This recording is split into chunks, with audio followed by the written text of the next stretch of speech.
que hoy vamos a hablar de la letra de nuevo y eso refleja un cambio fundamental que quiero hacer en el curso. Em, Vamos a tocar igual varios temas, pero voy a detenerme más en los temas que toque.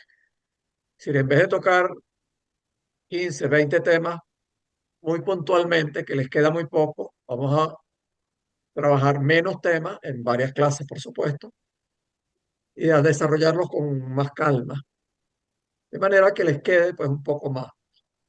Recuerda, este es un curso introductorio, pues y el término introductorio lo escogí intencionalmente, pues aunque suena bueno, curso introductorio, no dice nada, pero no, yo lo escogí intencionalmente. La idea mía, pues, es que sirva para introducirlo a cada uno en el punto en que está, pues.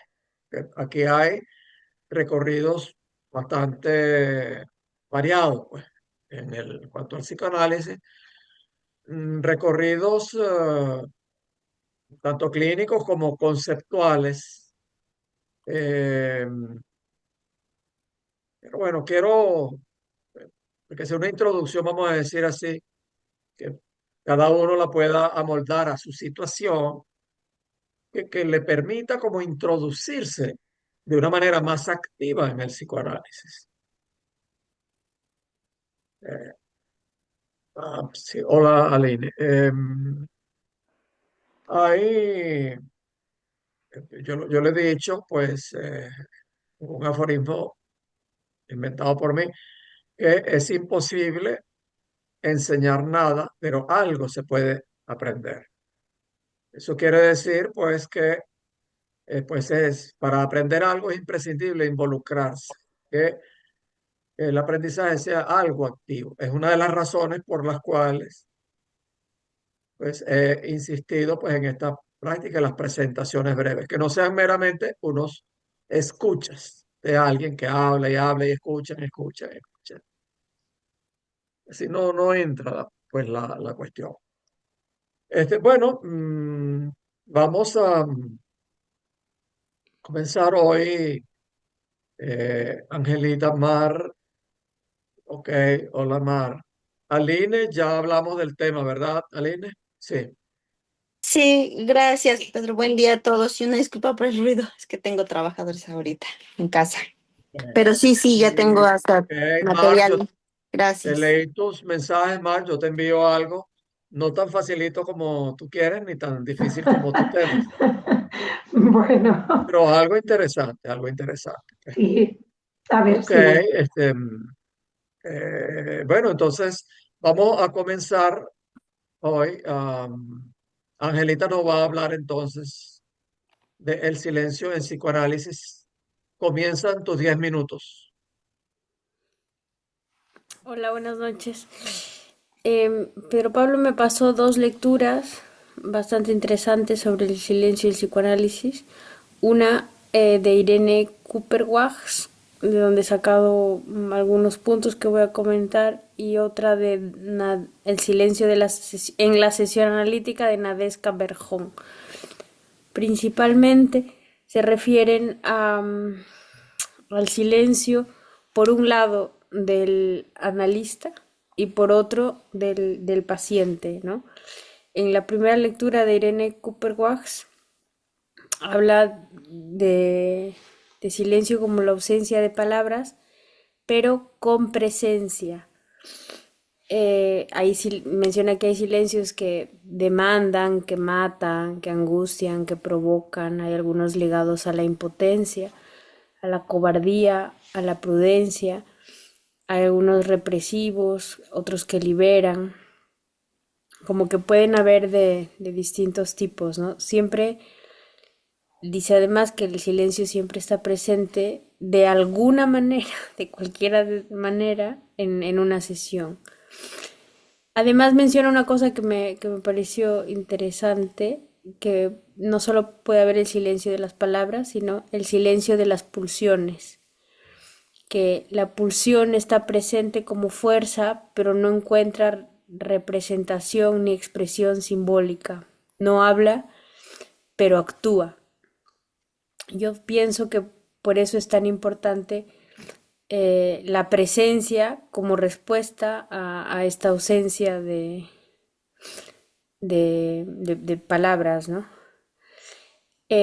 Recalca también una diferencia entre callar y quedarse sin palabras, ya que menciona que no es lo mismo, el callar tapona, vela algo, pero el silencio puede también develar el agujero de la sexualidad. No ha ido más allá, no ha explicado, a mí me ha quedado más o menos como un título para luego investigar esto de el agujero de la sexualidad, ¿no? Creo que ya va un poco más allá.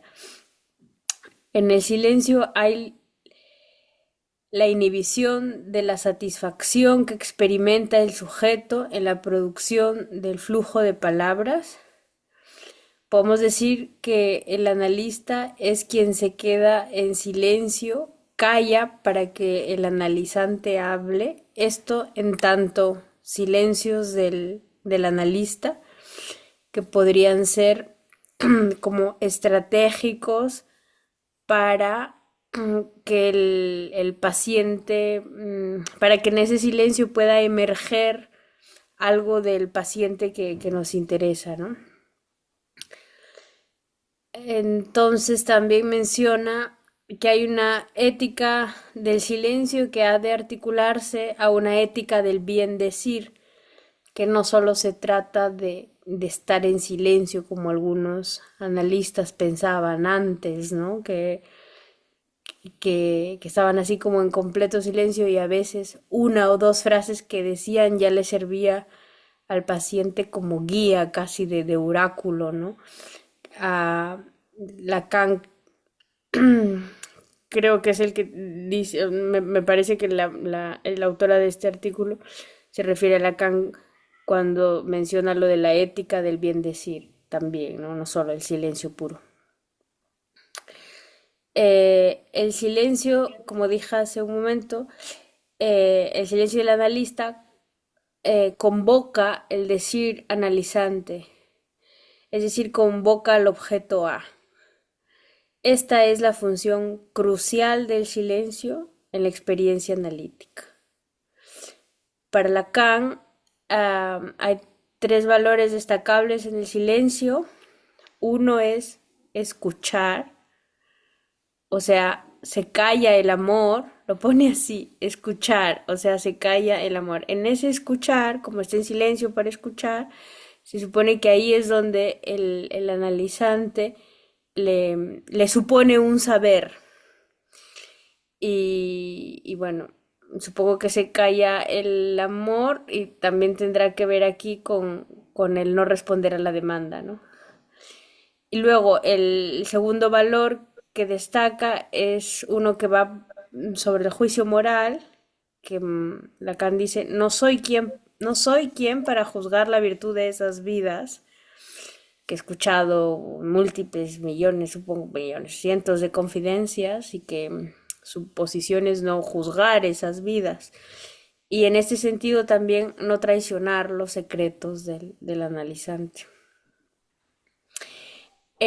Estos son como puntos que he cogido de la lectura de esta primera autora y de la segunda, de Nadezhda Berjón. Lo principal con ella es que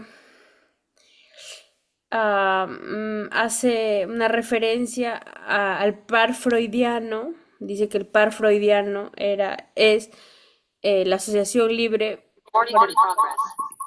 por el paciente, o sea, como Por favor, silencio en los micrófonos. Un momentito, vamos a silenciar aquí algunos. asociación libre por el paciente, que es como lo que yo lo entiendo como lo que le corresponde al paciente, versus la atención flotante, que es, digamos, la tarea que le correspondería al analizante. Eh, Concibe el silencio como una especie de pausa necesaria, Perdón, Angelita, repite las últimas palabras hasta atención flotante que le corresponde. que ¿Qué el a par quién? freudiano está compuesto de la asociación libre por parte del paciente, o sea, qué es lo que haría el paciente, por un lado, y por otro lado, la atención flotante por parte del analista. Ok. Ahora sí. Sí, es que dijiste del analizante. Ah, Sí, ya, me equivoqué, me equivoqué. Mm. Entonces, el silencio es lo concibo como una pausa necesaria en ambos lados, ¿no? En el paciente y en el analista. Entonces, aquí menciono otras cosas que, no, que luego se repiten con otras que voy a decir, pero le he preguntado a mi amigo y cada vez más amigo de todos, al ChatGPT, una comparación de lo que sería el silencio para Lacan y Freud. Y me lo ha sintetizado de una manera guay, bastante sucinta. Y quiero mencionarlo. Por ejemplo, dice, poniendo como tema principal, sentido del silencio del analista. Para los freudianos, dice, técnicamente necesario para la asociación libre y la neutralidad. Y para los lacanianos, intervención activa, estratégica, que corta y produce un efecto. Esta es la diferencia entre freudianos y lacanianos con respecto a sentido del silencio del analista. En el tema silencio del paciente, para los freudianos suele ser una resistencia o signo de un conflicto reprimido del cual no quiere hablar, ¿no? Y para los lacanianos va un poco más allá, dice, puede ser un encuentro con lo real, no necesariamente resistencia, pero como es lo real, no lo puede poner en palabras. En el tema intención del silencio, para los freudianos, menciona que sirve para sostener el encuadre y evitar la sugestión. Para los lacanianos sería descolocar al paciente y generar un desplazamiento del sentido. Me parece que aquí Lacan pues ha sido más estratega, ¿no? Ha ido un poco más allá. En el tema de relación con el deseo del analista, para los freudianos, el deseo del analista debe ser neutro. Y para los lacanianos, el silencio encarna el deseo del analista como falta, como enigma.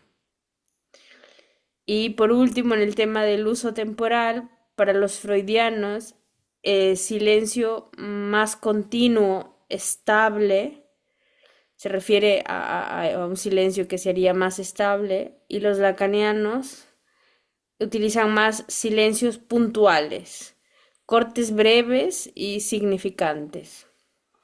Por eso pienso que es más estratega, ¿no? Lo usa, me parece que la parte de los freudianos encuentra el silencio y sobre eso saca una conclusión y los lacanianos lo construye. Me parece que es más elaborado estratégicamente. Y por Ok, último, no sé si ya terminé, solo que una cosita más. Ay, sí me ha pasado, bueno, pero una rapidito, cosa sí. que a mí me gusta mucho, em, Fernando Colina. Y solo quería leer que Colina defiende el arte de no intervenir, entendiendo como la capacidad de estar en silencio, de no hacer nada, sin que ello signifique estar cruzado de brazos. Con esto vuelvo a la primera parte, que es la ausencia de palabras, pero con presencia, que me parece tan importante, que no es un callarse, mutearse, no es eso, ¿no? Es estar y para mí es como vivir ese silencio. Nada más. Gracias. Bueno, gracias Angelita pues, por esas interesantes pildoritas sobre el silencio. Hago un par de comentarios. Voy a hacer esa práctica que luego de las presentaciones breves, no vamos a abrir un debate, pues porque distorsionaría, digamos, el sentido de la clase, pero yo sí, pues, hago un par de comentarios para consolidar algo. A ver, el agujero de lo sexual se refiere, es una manera de decir el aforismo lacaniano de no hay relación sexual. ¿Qué es lo que quiere decir el no hay relación sexual? Obviamente no quiere decir que no haya relaciones sexuales, que los encuentros, que los cuerpos no se encuentren y que tengan jugo sexual. No quiere decir eso, sino que no hay, el término que usó Lacan en francés es rapport sexuel, que fue mal traducido por relación. Es más bien proporción. Por eso a veces colocan relación barra proporción sexual. Eso lo que quiere decir es que em, entre la posición masculina y la posición femenina, definidas de cierta forma por Lacan, no voy a adentrarme mucho en eso porque nos cambiaría el tema de hoy, es entre poseer el falo y ser el falo. Para decirlo muy sencillo, pues la mujer como colocada como lo que le falta al hombre, es ese ser el falo, y el hombre pues como el que posee el falo, pero que tiene esa falta. Entonces, así definido, esas dos posiciones, masculina y femenina, no hay manera de que eso se articule perfectamente. Eso entonces es que deja como un agujero en el sentido de que no se puede explicar. En la explicación siempre va a haber un agujero. Y en la realidad, en el encuentro entre los cuerpos, siempre va a haber un agujero. No hay manera de tener la media naranja sexual, eso es comiquita, eso no funciona. Eh, Tiene consecuencias, pues, eso de allí. Bueno, lo dejo hasta ahí. Silencio de la pulsión es un punto fundamental, pues. La pulsión no habla. Recuerda que hemos hablado de la pulsión y volveremos a hablar porque son conceptos fundamentales que no, y complejos, pues que no los vamos a entender pues con una clase. Am, em, ok, la pulsión es un empuje. Todos tenemos pulsiones. Es algo que nos empuja a algo. Sí, sí, pues, caramba, que pongo como ejemplo, bueno, mm, bueno, voy a poner un ejemplo cualquiera. Bueno, una mujer, pues, que fue colocada, pues, como prostituta. Eh, Fue dicha así. Y bueno, no lo es, pues, pero tiene eso que le fue dicho. Y se le tiene una pulsión dentro a materializar eso. Y eventualmente puede tener acciones que materializan eso, que encarnan eso. Ah, la pulsión alcohólica, por decir, a alguien colocado, bueno, usted lo que es un borracho, su papá es un borracho, pues usted lo que va a hacer es un borracho, pues pobre borracho. Eh, eh, este, bueno, puede ir por el buen camino, pero tiene dentro esa pulsión, eso que lo empuja a eso. Entonces de repente, pues el hombre está sanito, sanito, sanito, oye, va por el buen camino, ¿no? Entonces de repente se tira tremenda borrachera, tremenda pea de fin de semana y se vuelve ñoña, pues. Es algo funcional. Lo explico así, pues en términos un poco brusco, porque, claro, pues, porque uno le pone demasiada retórica a la cosa y no termina por no entenderse. Lo mismo, pues, si son cuestiones pulsionales, pues, si hay la pulsión de ser infiel, la pulsión de ser una porquería, la pulsión de ser un asesino, es algo que empuja, pero que es silencioso. No se ponen palabras, pero actúa en el cuerpo. Ok, el tercero es, bueno, lo dejo ahí, dijiste algo del objeto A, pero vamos a dejarlo ahí. Gracias, Angelita, por esas pildoritas. Vamos a intentar pues poner eso en práctica de esa manera. Para los que entraron tarde o después, cuando ya yo había explicado, que hoy vamos a hablar de nuevo sobre la letra y que de ahora en adelante va a ser así, porque quisiera que nos detengamos más en las cosas que hablemos, porque yo les hablo de pulsión en una sola clase y después lo hablo de otra cosa y eso se pierde. Entonces, vamos a consolidar algo. Eso no quiere decir que se van a volver expertos, pero sí, pues que van a morder algo más. En la próxima clase, antes que lo olvide, Berenice va a hablar de inhibición, ¿correcto, Berenice? Sí, así es. Ok, perfecto. Ok, entonces, también otra cuestión es que, eh, a ver, yo tengo compromiso de dar conferencias, presentaciones, seminarios, lo que sea, pues en el transcurso del año. Entonces, algunas veces, pues voy a combinar mis compromisos con las clases aquí para yo no tener que duplicarme. Entonces, por ejemplo, un tema del que vamos a hablar es de poesía y psicoanálisis, pero es a partir de un aforismo de Lacan, que es que no soy poeta, soy poema, porque tengo un compromiso de hacer una presentación, entonces eso me permite, pues. Entonces, compartir cosas, por supuesto, que sirvan también para el curso. Ok, entonces voy a compartir acá pantalla. No, no voy a compartir, voy a leer, pero no lo voy a compartir. Si lo comparto, entonces se me pierden sin que yo me dé cuenta. Se salen subrepticiamente. Gabriel se ríe porque se sonríe porque sabe que él fue uno de los que se perdió.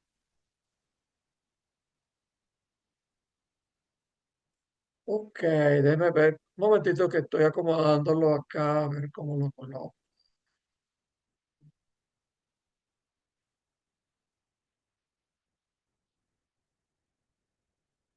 Disculpe que no me dio tiempo eh,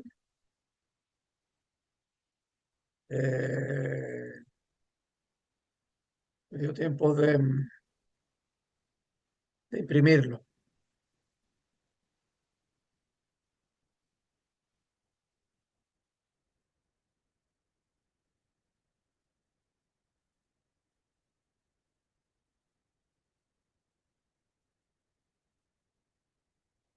Así, ya está. Un momentito. Se apresura.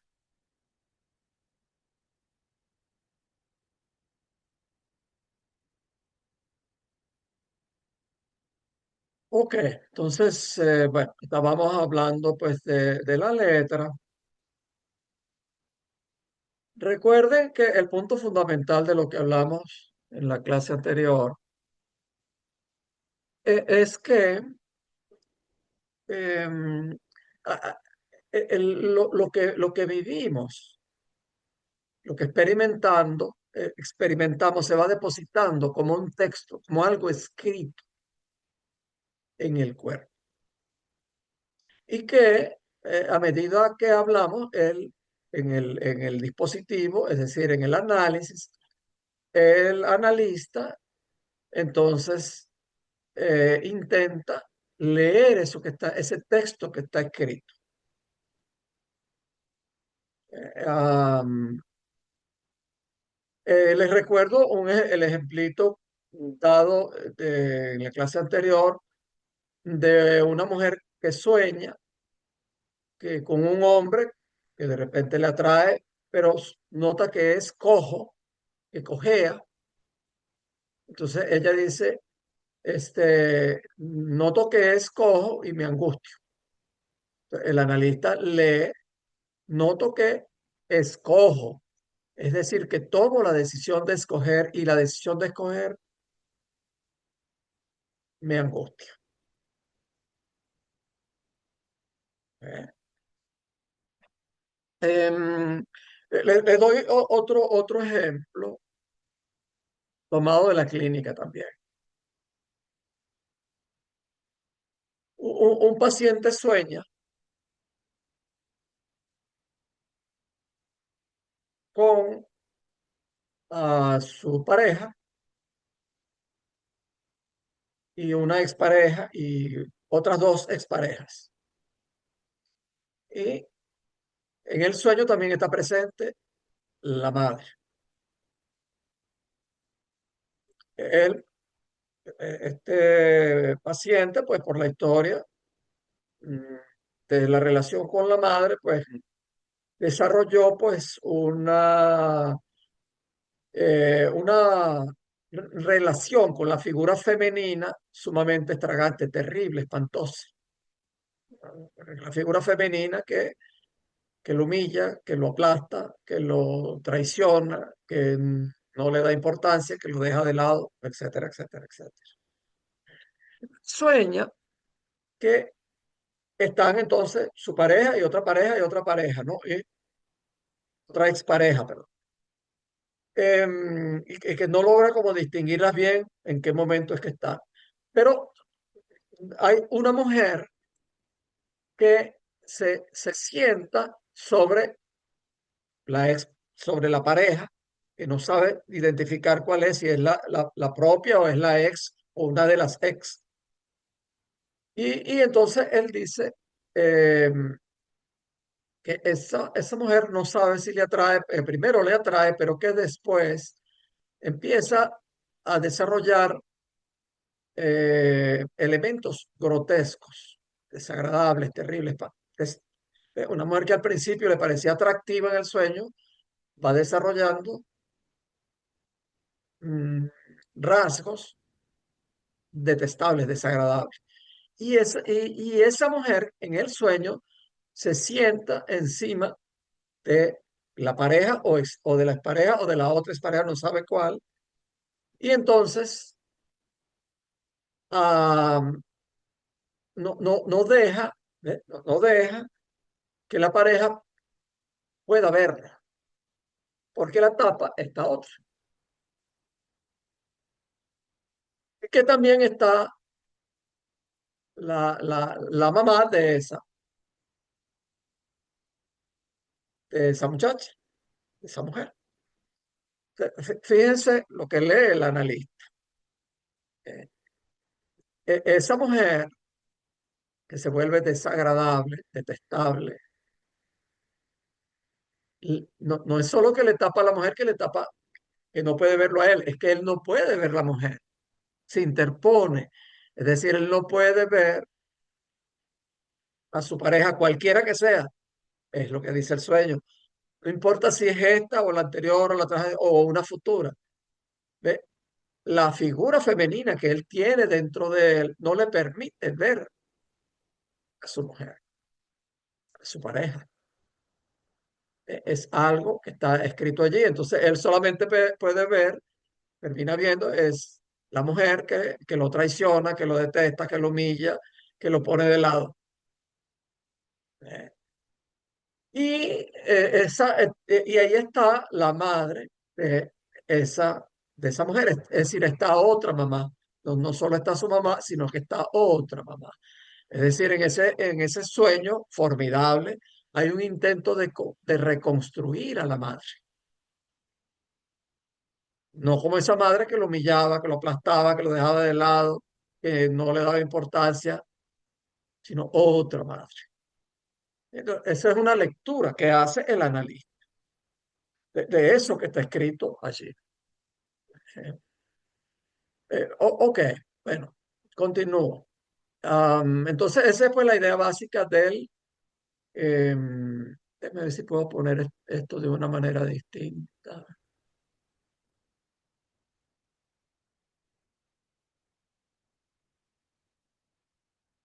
Pero sí creo que está mejor. Vamos a ver.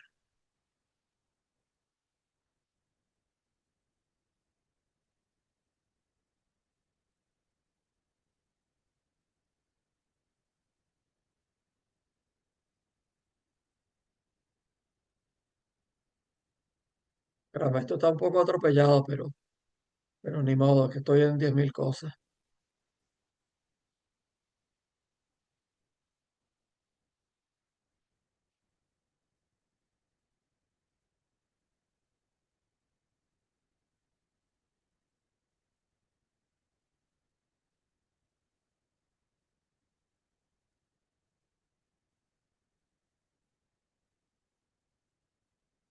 Ok,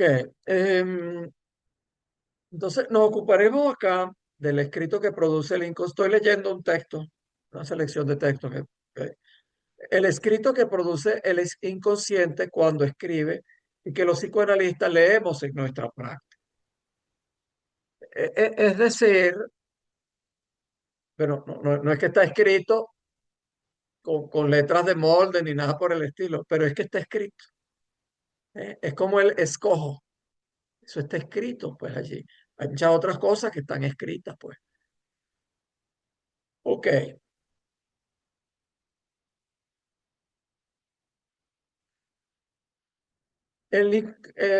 a ver, el aforismo lacaniano, el inconsciente está estructurado como un lenguaje que en medio de su decir produce su propio escrito. Esa es la concepción original de Lacan del inconsciente estructurado como un lenguaje. Eso fue hacia los años 50. Después, hacia el final, Lacan trabaja la noción de inconsciente real, en donde entonces eh, lo que está escrito en el cuerpo son significantes, pero que ya no están necesariamente vinculados con otra cosa. Es lo que Lacan llamó el goce, es decir, esos sentimientos y emociones tan intensos que tenemos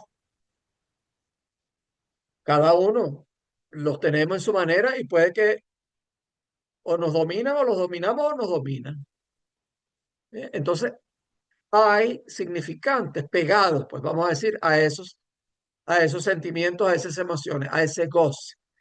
Y el tratar de leer eso, de captar esos significantes, es lo que puede permitir pasar algo de lo real, de ese núcleo de goce, a lo simbólico. Eh, me, me pueden interrumpir en cualquier momento.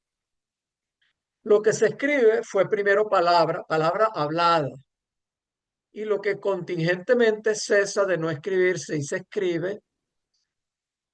A ver, lo que cesa, lo que no cesa de no escribirse es lo real, como la no relación sexual. O sea, no hay manera de que la relación sexual ah, se escriba y que entonces la sintamos armónica y bien articulada. No hay manera, pues.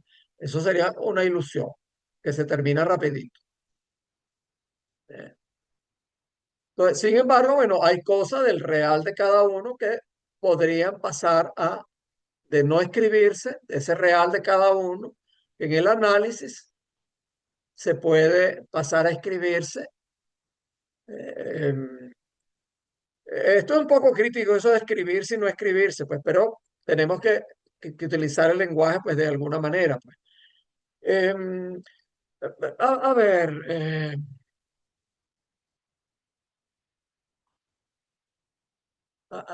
hay algo, déjenme pensar que a veces los ejemplos ilustran mucho mejor que las palabras así conceptuales. Um, cuando se me ocurre les diré. Ok,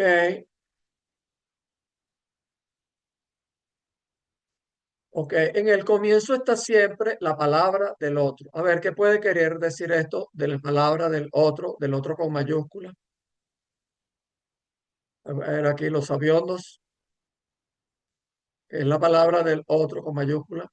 Recuerden lo que les he dicho. Nosotros comenzamos, todos los seres normales, comenzamos teniendo pues padres o los que hacen veces de tales y que son entonces como un nivel superior, son los que cuidan, los que dan protección, castigo, alimento. Se va conformando el gran otro, eso lo internalizamos y está dentro de nosotros ese gran otro. Todos los que estamos aquí tenemos un gran otro, eh, que es la internalización primero de los padres, después de los profesores, de la ley, de los ideales. Tenemos ese gran otro. Ok, entonces en el comienzo siempre está la palabra del otro, del gran otro, siempre está es la palabra pues de los padres, de los que nos rodean. Y eso es lo primero que internalizamos. No solo las palabras aisladas, sino las palabras, eh, las cosas que nos dicen, pues, las cosas que se dicen, que nos dicen. Eh, que nos vienen del otro y que entonces se nos instalan dentro. Ok,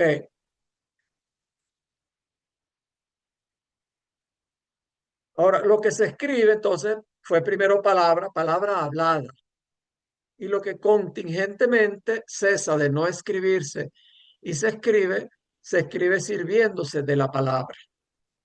Por eso Lacan dice en el último seminario que el psicoanálisis deshace con palabras lo que se hizo con palabras. Em, a ver,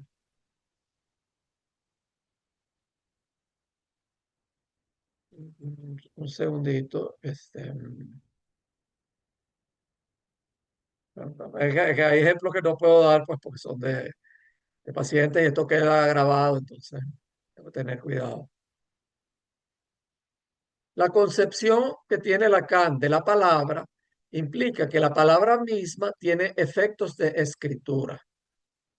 Es decir, que la palabra que hablamos, aquello que hablamos o que nos es hablado de manera intensa, se queda grabado en nosotros. Eso es lo que Lacan llama la escritura. ¿Eh? Am,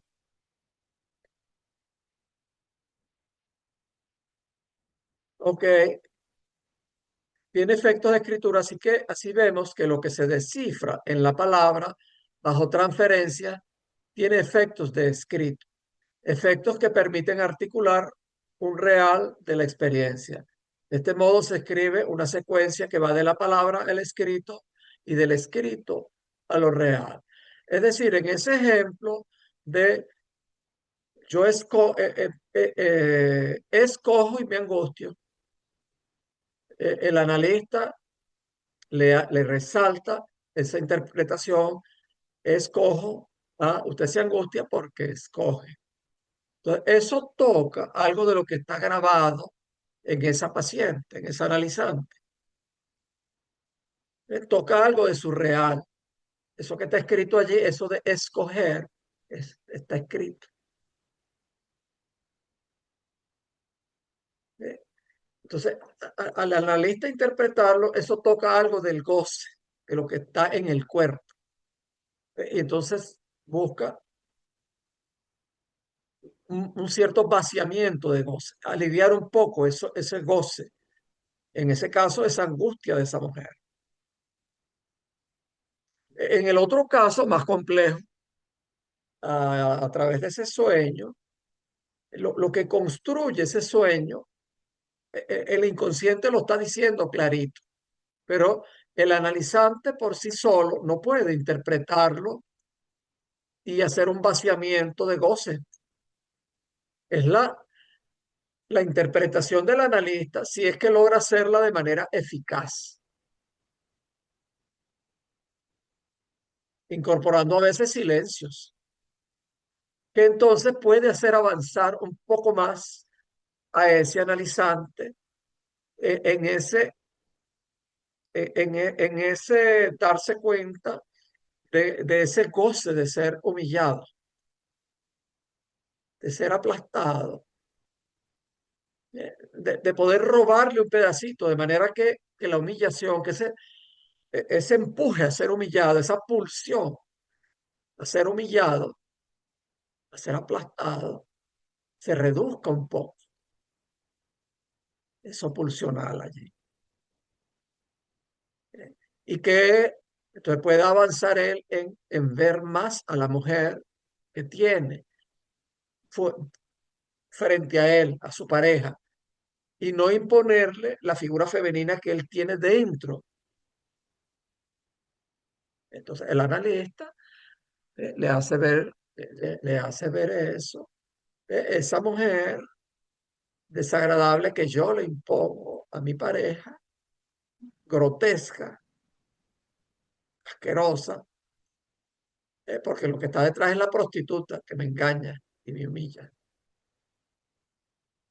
Eh, esa, esa mujer que yo le impongo no me deja ver a mi pareja y me permite a mí humillarme, hacerme humillar.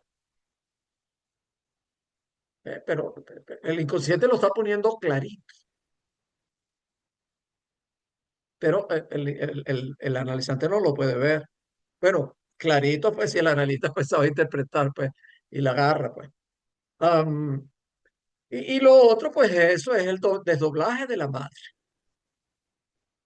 Entonces, el poder rescatar de la madre, no solo lo brutal que fue, sino algo de lo que no fue, o u otra cosa que también fue, pues, porque por las razones que sea, pues ella era así, pues. Entonces, fíjense bien que la interpretación va un poco a lo que está escrito, la prostituta que me humilla y que me hace gozar entonces de la humillación, va a lo que está escrito para tratar de tocar lo que está en el cuerpo, es decir, el goce, y vaciar un poco de eso. Entonces, para disminuir esa pulsión. ¿Qué? ¿Me siguen? Más o menos. Complejo, yo trato de ponerlo pues en términos que, que se entienda. Ok.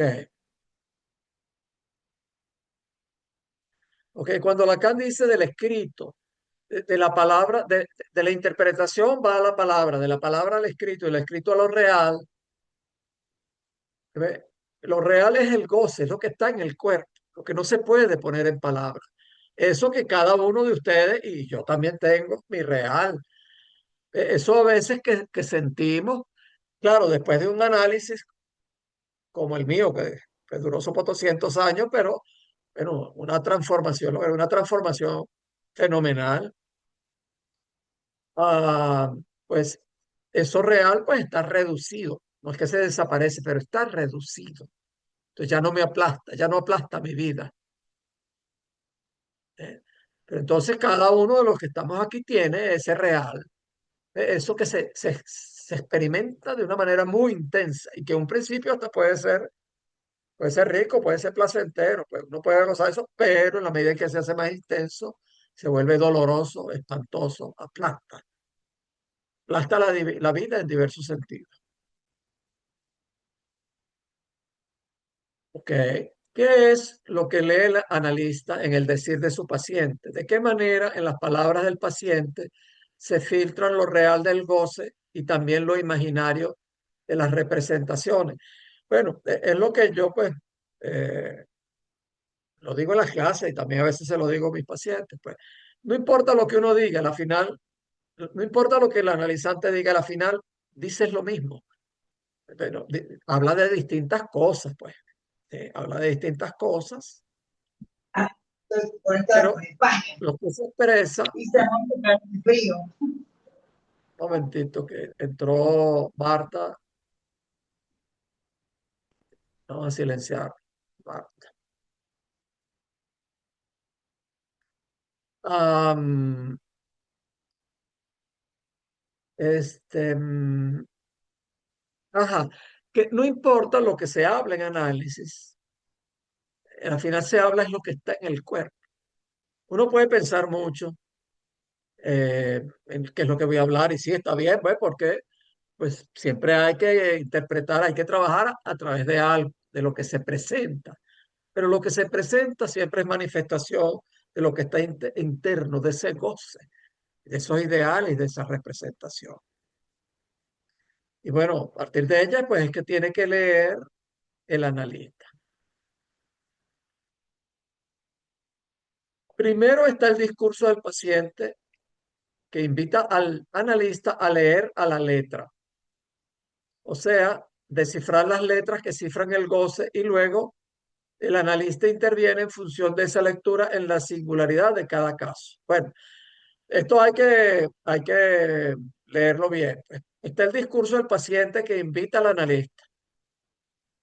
Fíjense, el discurso del paciente que invita al analista a interpretar. Pareciera que dice que es el paciente que invita al analista.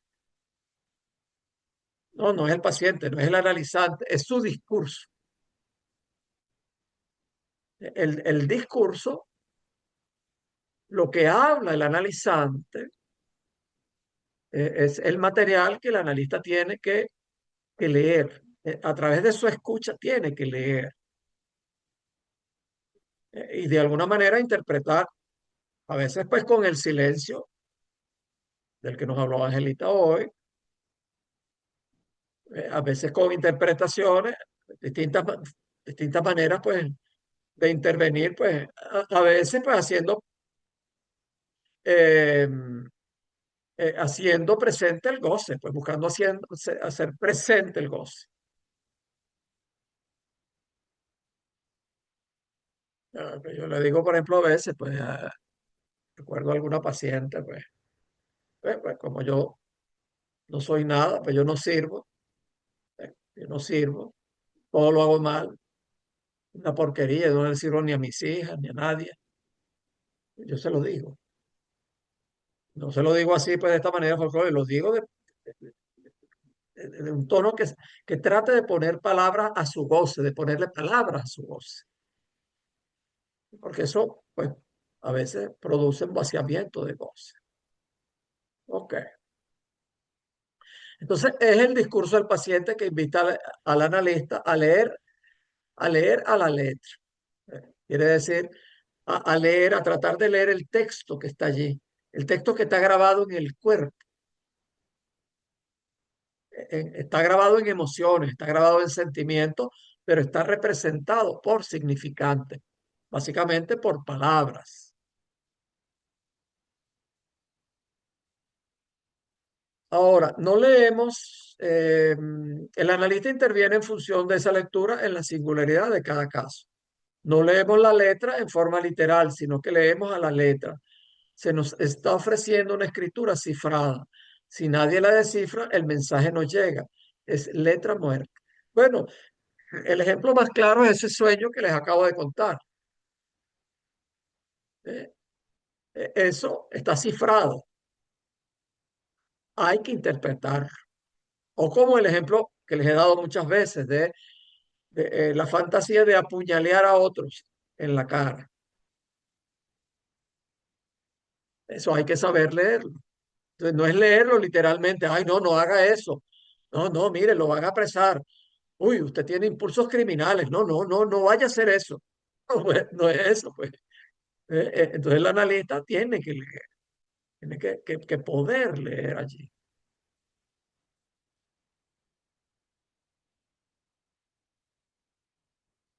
Ok, si nadie descifra entonces el mensaje es letra muerta. Y esto es muy interesante porque tiene que ver con lo de que el inconsciente existe, en cierto sentido, el inconsciente existe, es en el análisis. Es una, es una manera de decirlo, pero en realidad andamos con el inconsciente para todos lados, pero es en el análisis en donde el inconsciente puede encarnarse y se puede hacer algo con él, se puede interpretar. De lo contrario, el inconsciente se cierra. Recuerda que el inconsciente es pulsional, es pulsante, no es pulsional, es pulsante, es como una cosa pulsante. Se abre y se cierra, se abre y se cierra. Entonces, en el análisis que el analista pesca, ay, se abrió, pss, lo agarra. Si es que puede, pues. Hay muchos analistas que, como recordaba Angelita, pues, analistas mudos, pues que no dicen nada, muy serios y dan clases. Y entonces, ay, él sí sabe, o ella sí sabe, pues. No, no sabe, realmente no sabe de clínica. Saber de libritos y de textos y de poder dar clasecitas y en el seminario tal y en la página tal, eso no es saber de psicoanálisis. Saber de psicoanálisis es saber de la clínica. ¿Ok? Ok, habían ahí 3 por 3 9 11. Bueno, parece que alguien salió, no, no sé quién. Bueno, vamos a seguir aquí.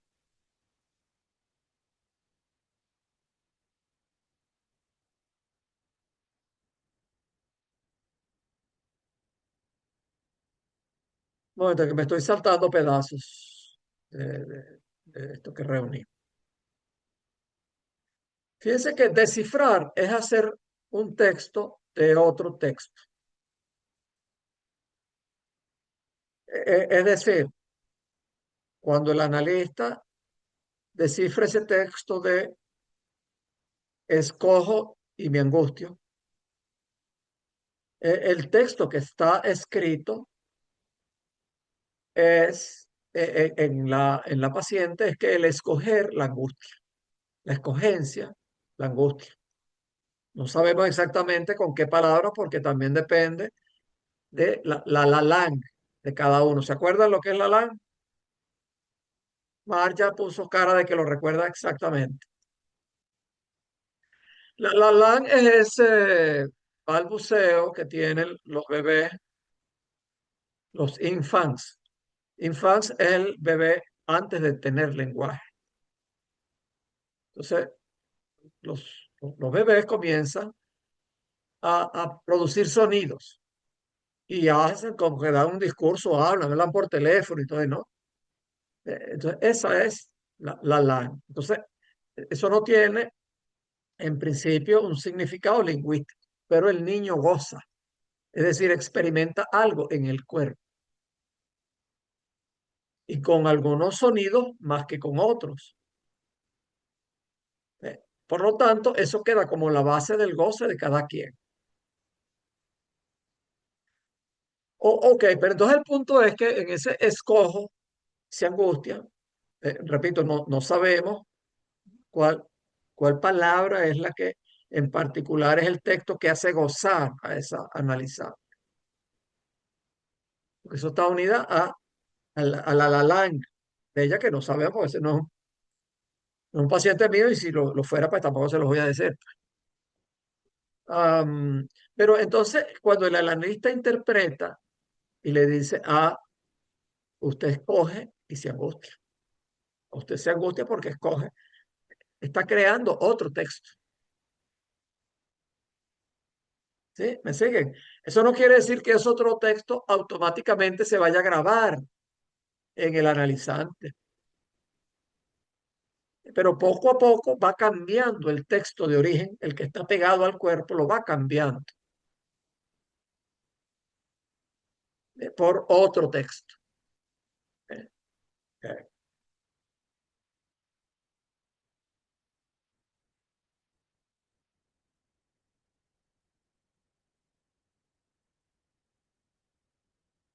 eh, las formaciones del inconsciente se analizan como cifrados de goce y como efectos del significado. Bueno, ¿se entiende? Las formaciones del inconsciente, es decir, a ver, ¿quién recuerda cuáles son las formaciones del inconsciente aquí, los expertos? Lapsus, Lapsus, sueños, los sueños, los actos fallidos, Acto fallido. los olvidos, el chiste. Hay otro más sofisticado, pues. Los síntomas psicoanalíticos son formaciones del inconsciente también. Es más difícil verlo, pues. Y el yo es una formación del inconsciente. Ese que ustedes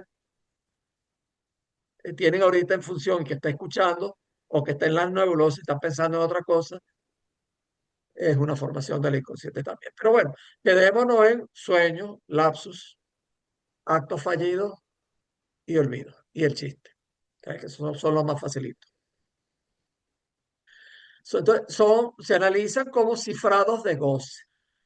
Es decir, en realidad, pues los significantes, la importancia que tiene es que nos permiten acceder al goce, uniéndolo en palabras cristianas, que nos permiten acceder a las emociones y sentimientos que están grabados en el analizante.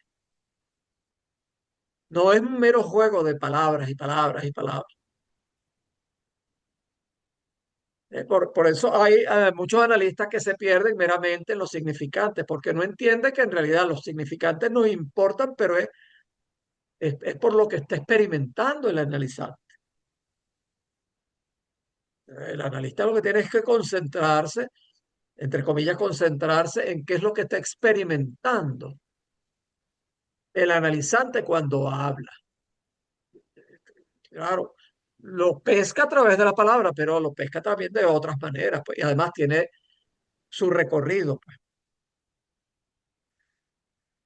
Ok. em, Cuando un analizante habla, produce un escrito que, como en el sueño, es un jeroglífico. Toda formación del inconsciente es un jeroglífico en el sentido elemental de resistirse a la captura inmediata, de no ser transparente y de que solo se deja leer de un trabajo de desciframiento. Eso se entiende, ¿no?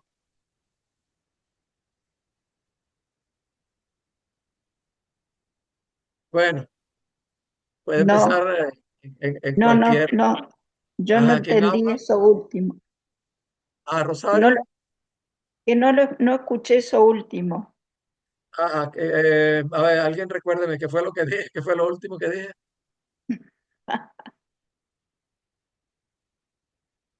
Nada. A ver, Angelita, no te rías, dime qué fue lo último que dije. Yo sí lo escuché, pero ahorita no me viene. Pedro José Pablo, Carlos.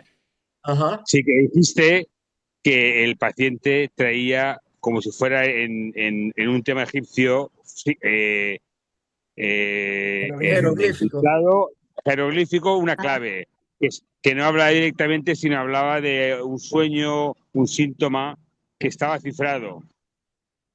Ok, eso es correcto. Entonces, es un escrito que como el sueño, toda formación del inconsciente es un jeroglífico en el sentido elemental de resistirse a la captura inmediata, de no ser transparente y de que solo se deja leer por un trabajo de desciframiento. Es decir, estos sueños que le comenté, pues son jeroglíficos. Bueno, después que se lo digo, son facilitos, pues.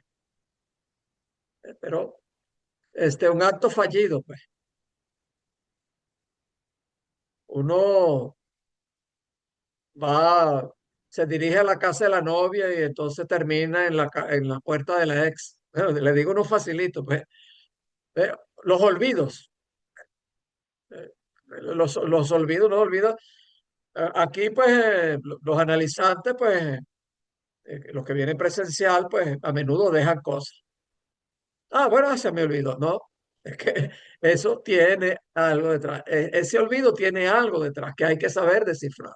Sobre todo cuando ocurre repetitivamente, cuando ocurre muy esporádicamente, algo aislado, bueno, no le para mucho. Pero cuando es algo repetitivo, entonces atención, ahí se está diciendo algo. Pero no se lee de inmediato, hay que ser bueno descifrando jeroglíficos. ¿Eh? Am,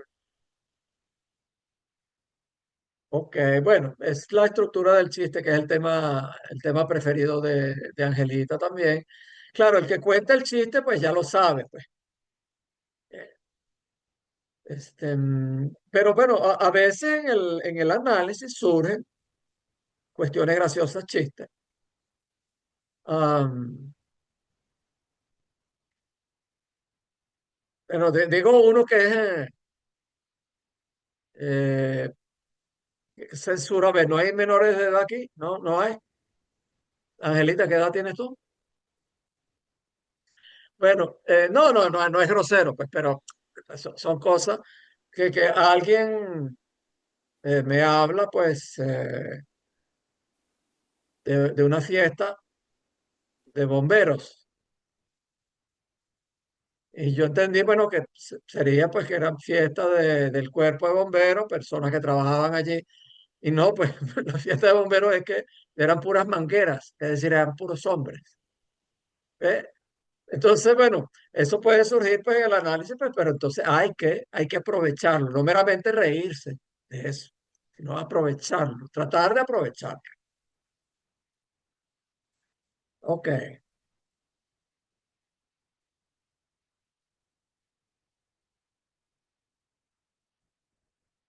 Aquí hay un comentario un poco aislado, pues, pero se los digo porque es interesante. En alguna vez pues les he hablado de Ferdinand de Saussure, el lingüista tan importante en la historia del psicoanálisis lacaniano, porque de Ferdinand de Saussure a Lacan, Saussure tenía el, el binomio, vamos a decir así, pues, binomio significado, significante, significado, barra, significante. La barra significa el efecto de significación. Entonces, para Saussure, el significado dominaba el significado. Eh, Marco económico, el marco. Entonces, ese significado marco domina ese significado particular, marco como marco económico, domina, según Saussure, al significante marco.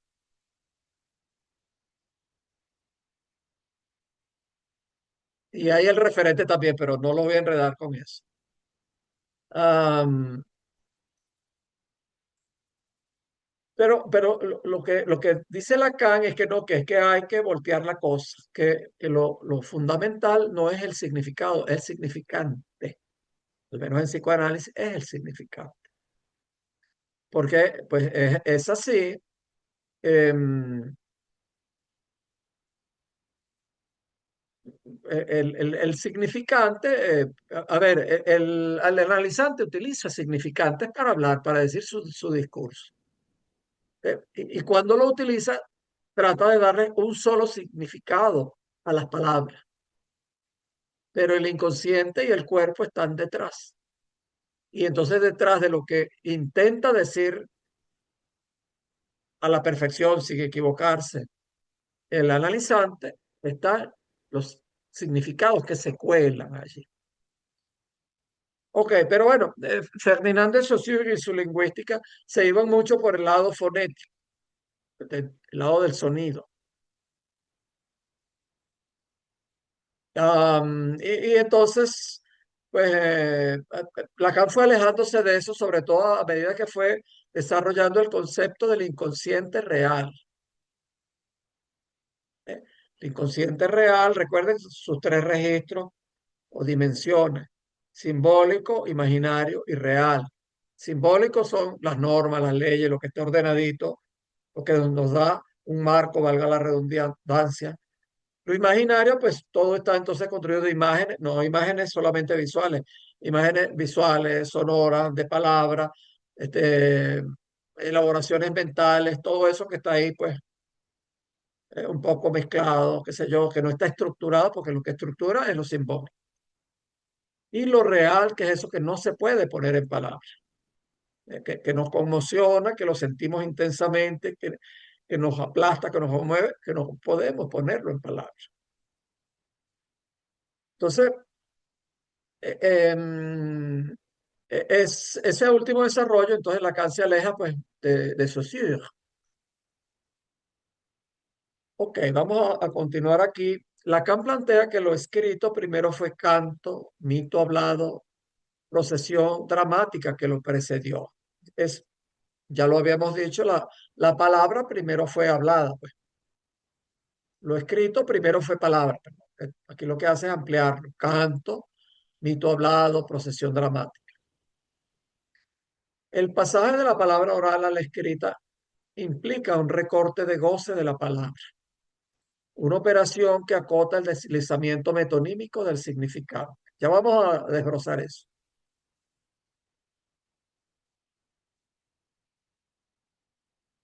Ok.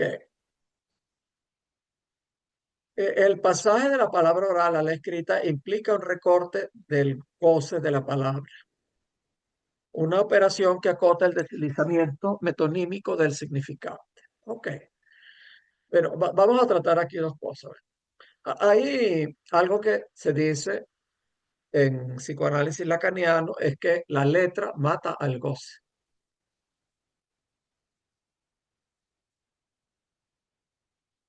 Eso Lo que quiere decir, ojalá fuera así tan bueno, pero bueno, lo que quiere decir es que lo que hablamos está acompañada de la fonética y nosotros gozamos de la voz. Y además, cuando hablamos, los significantes se deslizan en su significado para acá y para allá, más que cuando está escrito. Entonces, cuando está escrito, no está la fonética, no está la voz, no está el sonido, no está el goce que nos produce la voz. Pero además, lo que está escrito, si es algo escrito, pues más o menos bien. am, entonces, eso también acota los significados, de que no se deslizan tanto como cuando uno los habla. Por eso hay menos goce con lo escrito que con lo hablado en general. Digo en general porque también hay escritos delirantes, ¿no?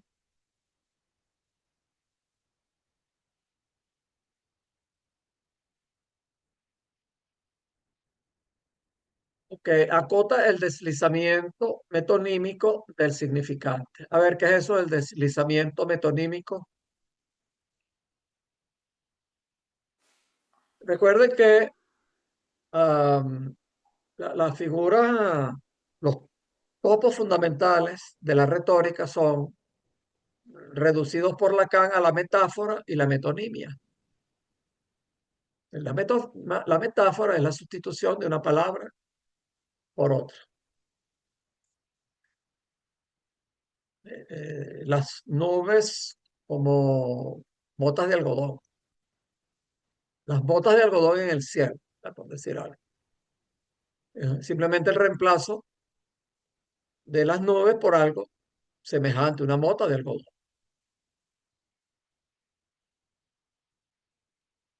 Pero si uno dice,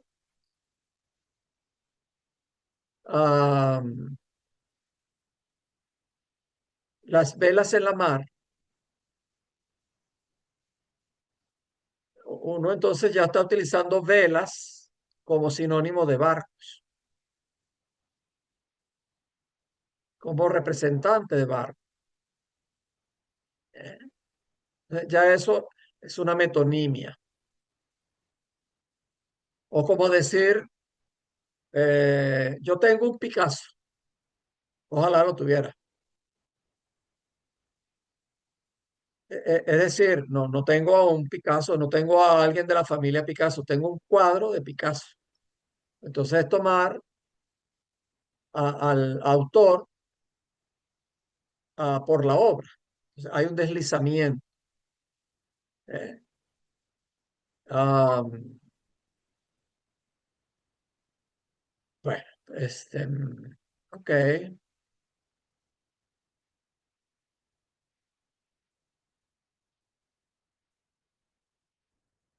Entonces, bueno, deslizamiento, un momentito, Gabriel, el deslizamiento metonímico es ese deslizamiento de una palabra, de un significante a otro significante, a otro, a otro, a otro, a otro. Eh, El deseo también es metonímico, porque el deseo enca- se, mm, se agarra de un objeto, pero luego pasa a otro objeto, a otro objeto, a otro objeto, a otro objeto.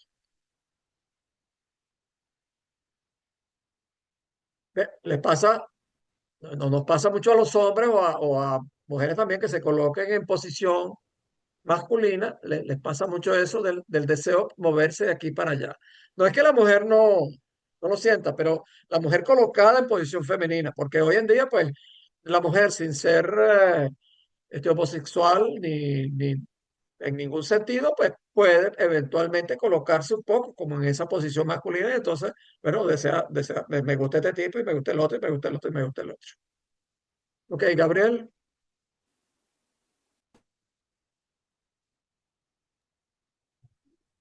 Que en este caso el deslizamiento sería una confusión o es simplemente el solapamiento natural que se da con el lenguaje. O sea, en el caso de nosotros utilizamos metáforas todo el tiempo, en todo momento. O sea, esas metáforas, o sea, no sé, disculpa que lo mencione, porque sé que es otro tema, pero por ejemplo Aristóteles decía que él odiaba las metáforas y las analogías porque él decía que la metáfora y la analogía es una confusión inherente del lenguaje, y que si tú querías explicar algo, más bien tú tenías que quitar esa metáfora y esa analogía y explicar lo que en verdad querías decir con las palabras que realmente querías utilizar. Porque como la metáfora abre el marco interpretativo, pues dentro de la metáfora se pierde muchas veces lo que dices.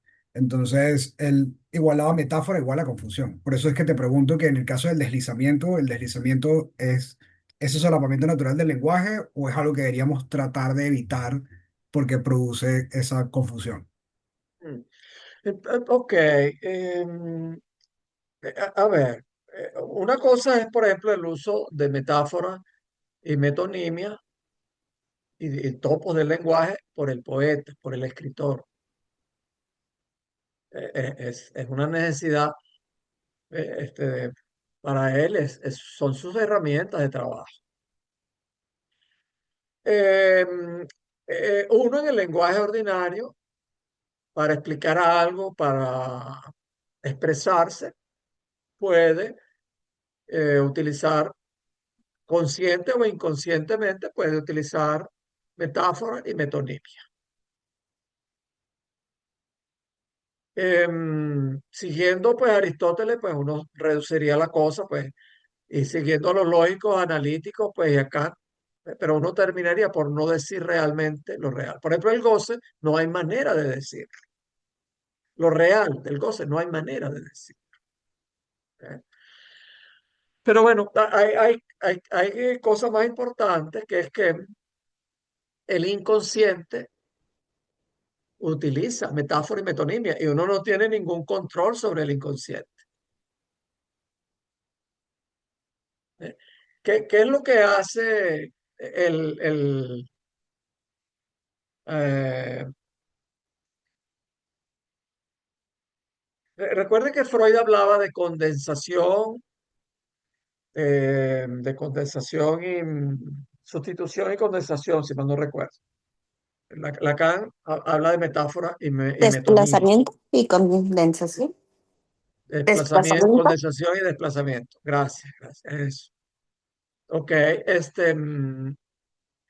em, pero bueno, está simplemente el inconsciente, está ahí, pues uno no hace nada. Ahora, uno en su trabajo, pues, dependiendo cuál sea el trabajo de uno. Si el trabajo de uno, pues, es analista de negocio, pues no es como muy bueno estar usando metáforas y metonimia. Pero si el trabajo de uno es ser analista, uno tiene que utilizar metáforas y metonimia, tanto para leer como para escribir, tanto para hablar, tanto para leer, para escuchar, como para interpretar.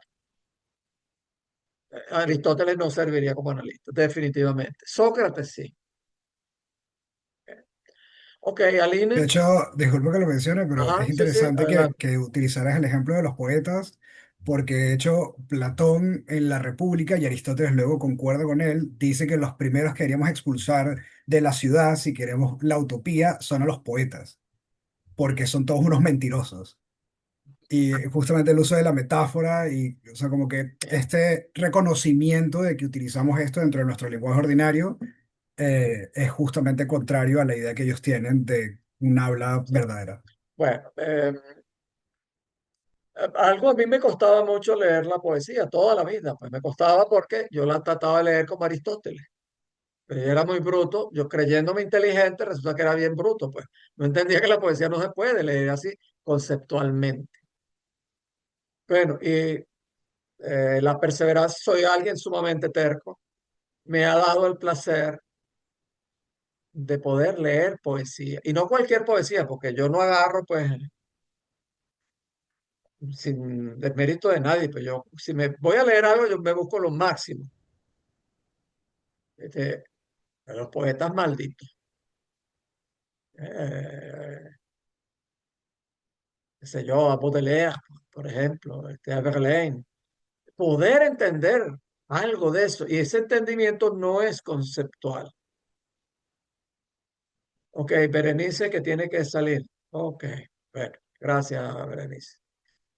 Ese entendimiento no es conceptual y sería imposible decir por la vía de Aristóteles o de Descartes lo que dice Verlaine o Baudelaire o cualquier gran poeta, Hemingway, eh, ¿cómo se llama el gran poeta norteamericano? Bueno, no importa, hay muchos. Entonces, la vida me ha dado ese disfrute enorme de poder entender la poesía. Y de ver es imposible, pues. Imposible, pues, decir eso, pues, con el lenguaje conceptual. La ciencia es totalmente bruta para eso.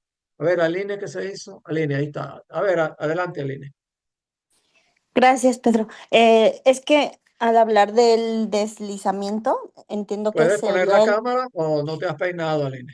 No, es que en este momento no puedo usar cámara, pero ya espero que pronto. Pedro, Ok, muchas gracias.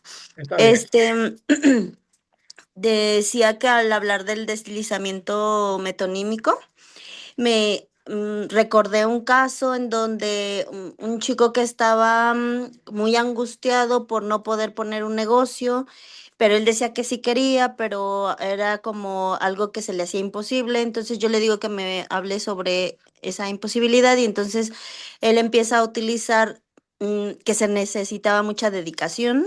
Pero de ahí hablaba de otras cosas y volví a decir, y es que mucha dedicación y necesito dedicarle mucho y como que insistió mucho en esto de la dedicación, pero no lo, digamos que no me lo definía en tanto a qué tendría que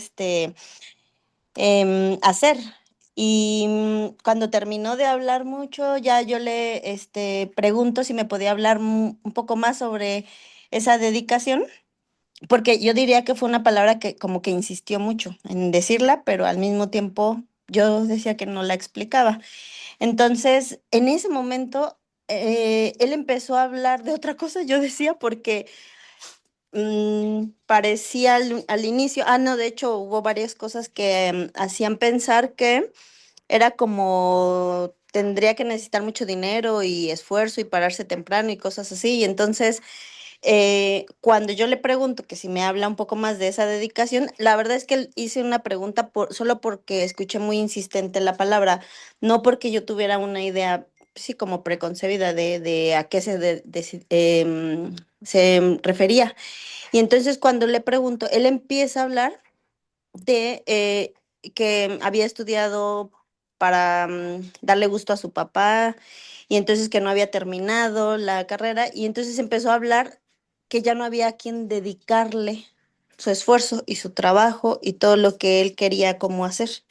Entonces, ahora que te escuchaba, yo me pregunto si ese sería un deslizamiento en tanto que empezó como con un sentido, eso de la dedicación, pero cuando pregunto él, termina definiendo otra cosa que tendría más que ver con dedicárselo a alguien, que es como otro sentido en la palabra. Bueno, es muy buen ejemplo. Sí, Gracias. es el deslizamiento del significante. ¿Eh? Y es muy buena intuición, pues una palabra que se insiste, que se repite, que se repite, se repite, tiene algo detrás. En este caso, pues permitió darse cuenta de eso, pues que ya no tenía a quién dedicárselo. Entonces, am, es muy buen ejemplo. No, o sea, no sé más de ese caso, pues, pero es posible que algo de esa falta, de esa soledad, de ese no tener a alguien a quien dedicárselo, esté escrito en él, es parte de ese texto, volviéndolo de la letra, que es nuestro tema de hoy. Entonces se escondía detrás de la palabra dedicación, en el sentido de dedicar esfuerzo, recursos, etcétera. ¿Por qué? Porque posiblemente el no poder dedicarlo duele, porque hay un real allí. Entonces se evita utilizar, hablar de lo que es, pero resulta que lo que es sale, ¿eh? Se cuela a través de los significados. Es un excelente ejemplo. Gracias, Aline. Gracias. Ok, vamos a leer un poquito más.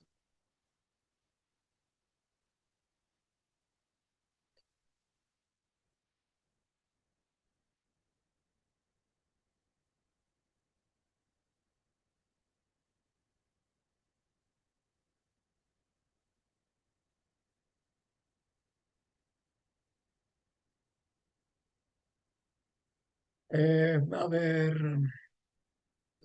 la escritura nunca es simple inscripción. Escritura, estamos hablando de escritura en ese sentido, de algo que está escrito en el cuerpo.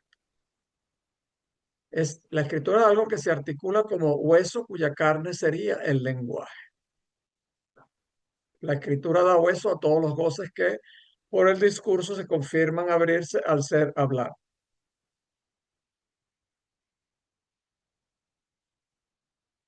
Por eso Lacan cuestionó el modelo del blog maravilloso, un modelo que tenía Freud, que tomaba como modelo de la impronta del inconsciente. La escritura no es la impresión en la pizarra mágica.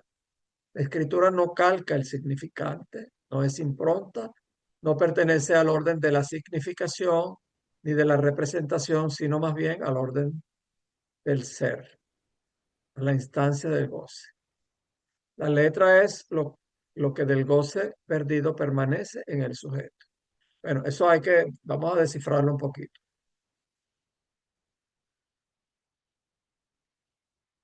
Ok, fíjense que vamos a tomar el ejemplo de Aline. Ese posiblemente, no, vamos a especular un poquito.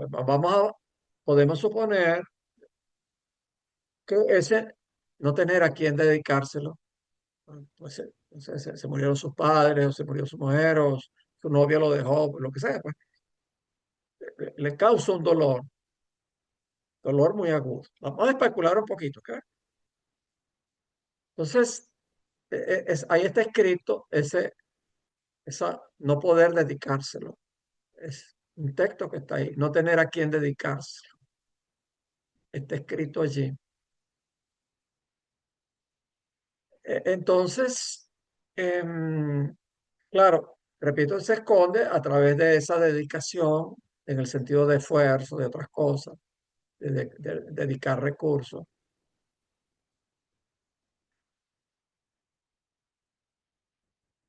Pero lo que está de último allí es ese real del goce, eso que Lacan llama lo real, eso que está allí, que está pegado al cuerpo como algo muy doloroso y que no puede ponerlo en palabras porque esa palabra no tener a quien dedicárselo no bastan para vaciar ese goce, es solamente un representante de ese goce, de ese real. Posiblemente con la intervención de Aline, pues algo de eso se pueda vaciar.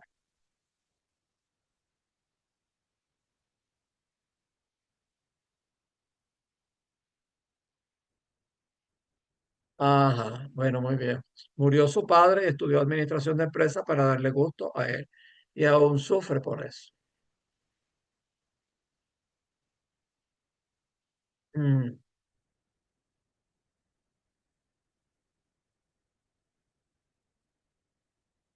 me quedo pensando en otro caso de un paciente que nace después de varios abortos provocados y que vive pegado a eso por las cosas que escuchó, lo que me han podido dejar morir también, me han podido abortar. Entonces, esos abortos previos están pegados, ese dolor espantoso allí. Entonces, ahí hay pues una letra pues que hay que entender pues que no es solo lo significante de eso, sino el goce que causa. Es decir, lo que se experimenta en el cuerpo.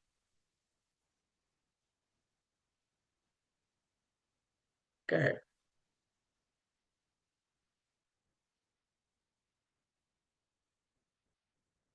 voy a leer un último, hoy no la voy a hacer tan larga, porque esto es denso y la letra nos permite bordear lo real como lo imposible de ser dicho o imaginarizado. El acceso que tenemos a la real es por la letra. El es, Por ejemplo, el ejemplo que les estoy dando, bueno, el ejemplo de Aline, pues ese acceso a ese dolor del no tener ya a quién dedicárselo. Tenemos acceso a ese dolor incrustado allí, es a través de la letra, es decir, de ese no tener a quién dedicárselo. Ya no está a quien yo quería dedicárselo, no está. Esas letras permiten acercarse, es una manera de decirlo, de bordear de lo real, de bordear eso tan intenso que está en el cuerpo, que se siente en el cuerpo y que no se puede poner en palabras, pero la letra permite entonces acercarse, bordear ese real. Bueno, vamos a dejarlo hasta allí por hoy. Ah, a ver, otras preguntas, comentarios.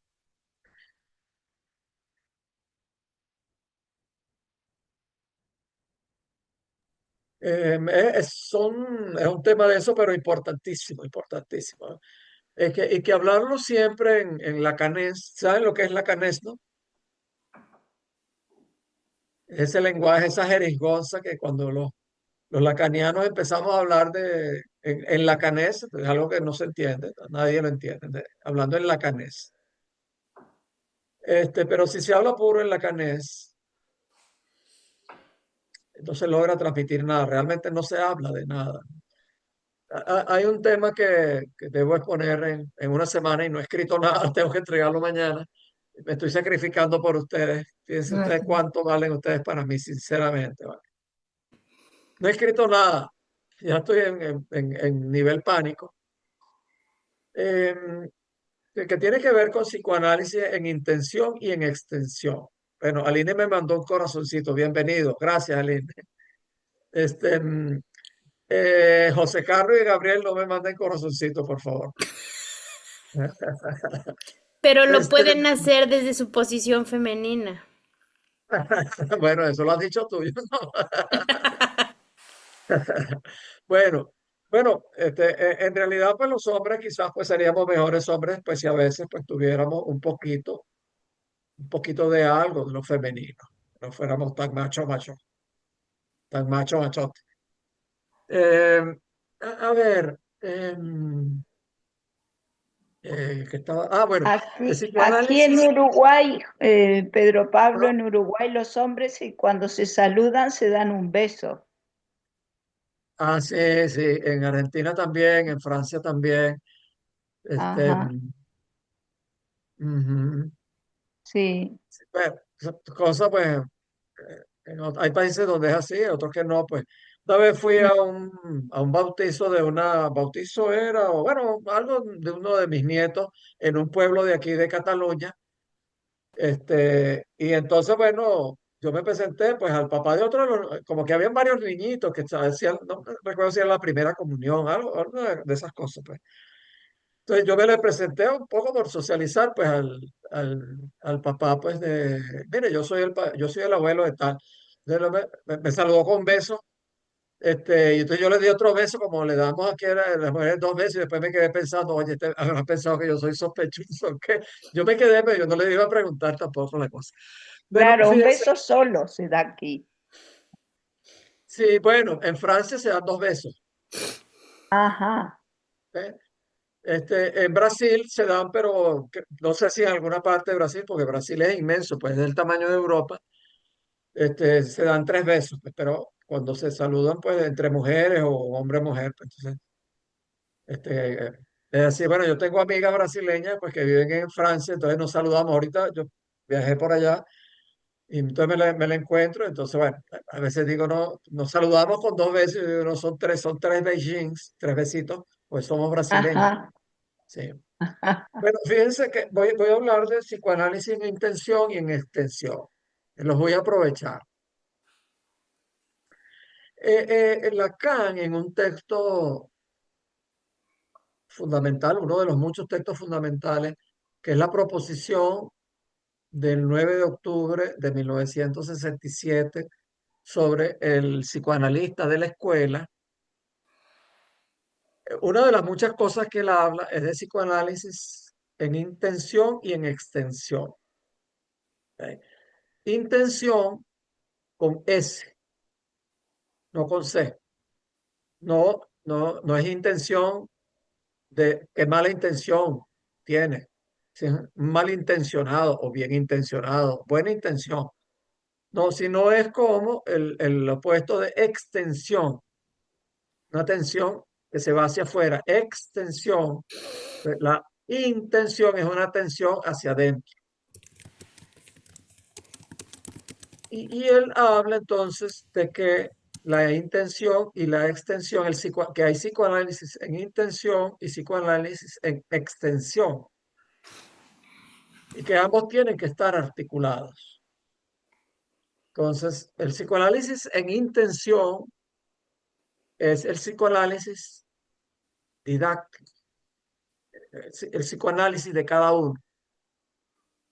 Todos ustedes, si se han analizado o se están analizando, ese es el análisis, el psicoanálisis en intención, ese que uno hace en el dispositivo. Entonces, el análisis en extensión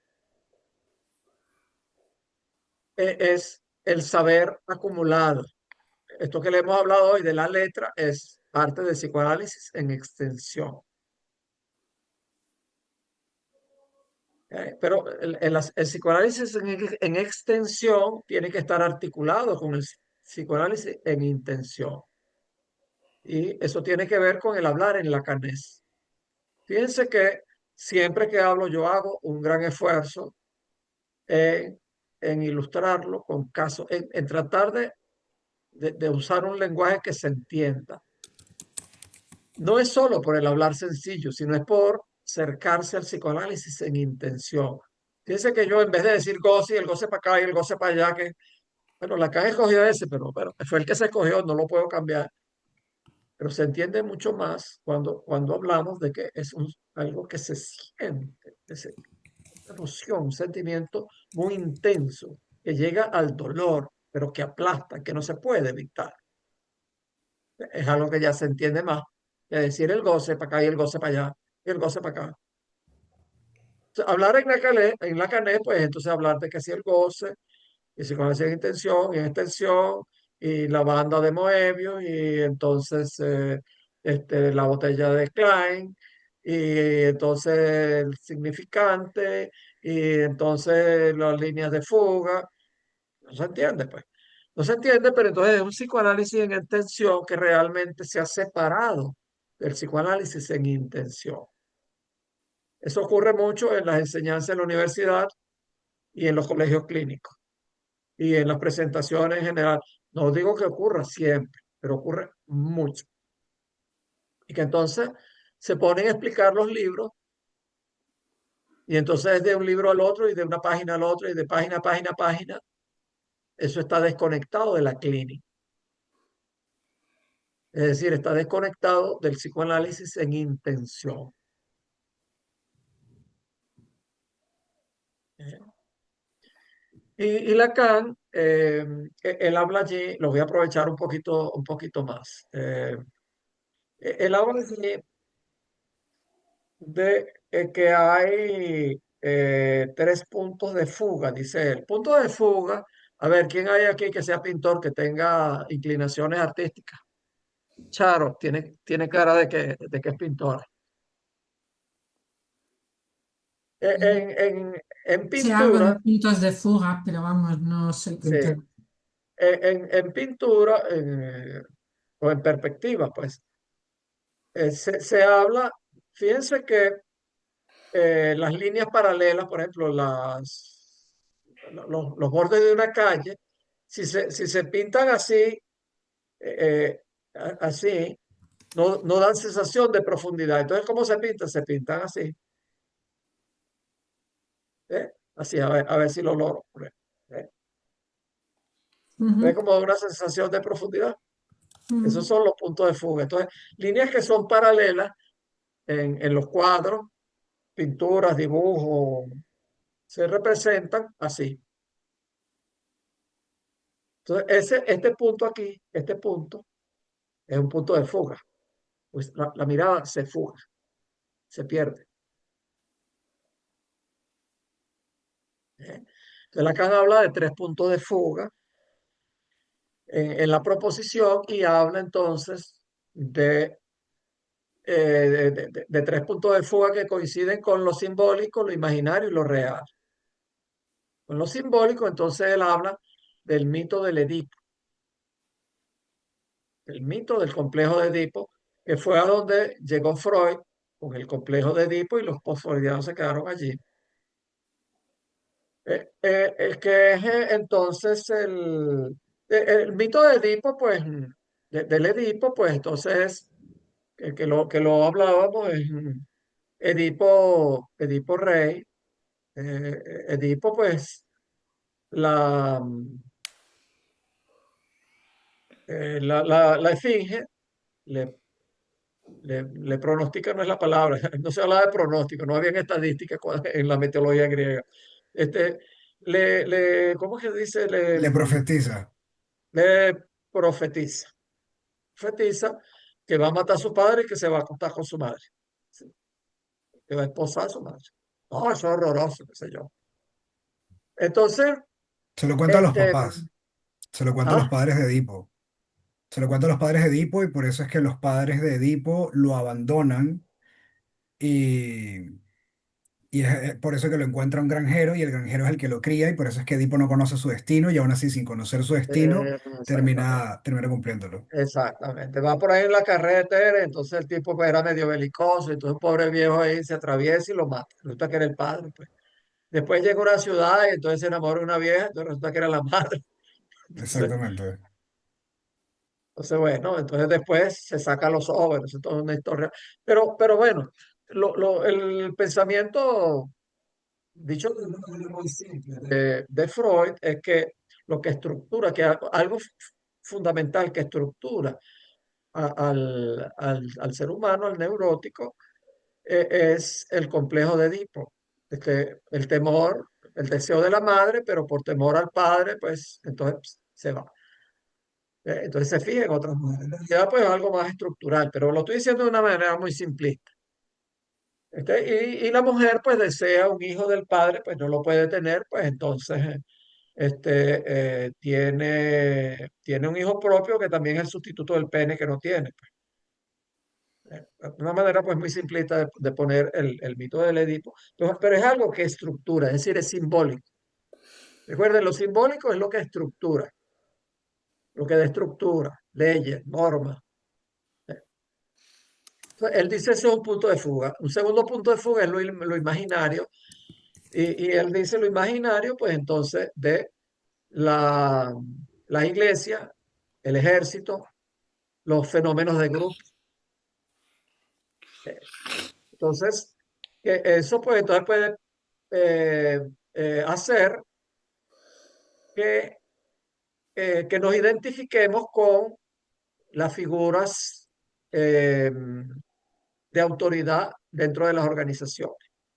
Y el tercero es lo real, y él habla ahí de los campos de concentración, donde lo más real de lo real se encarnó pues de una manera pues espantosa socialmente, colectivamente.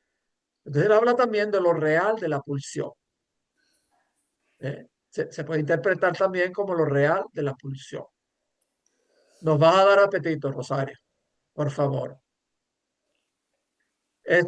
No, lo real de la pulsión de cada uno, que es lo más externo a uno, es que uno no la puede expulsar. Entonces son tres puntos de fuga, de los cuales tiene que cuidarse el psicoanálisis, de no quedarse en el Edipo, sino en lo que Lacan llama los nombres del padre, es decir, la nominación de un deseo que no sea anónimo, de evitar los fenómenos de grupo y basarse en el psicoanálisis según la estructura de psicoanálisis extensión, y, y lo real, pues bordearlo a través de la letra. Bueno, entonces vamos a dejarlo hasta allí. Nos vemos entonces en la próxima, que será el 18 de diciembre. Pueden traerme el regalo de Navidad. Adiós, Pedro Pablo, gracias. Hasta luego. Adiós, Ok, gracias. Muchas bien. Gracias, gracias. Pedro Chao. Pablo. Hasta el Adiós. 18. Chao, Chao. muchas gracias. Chao.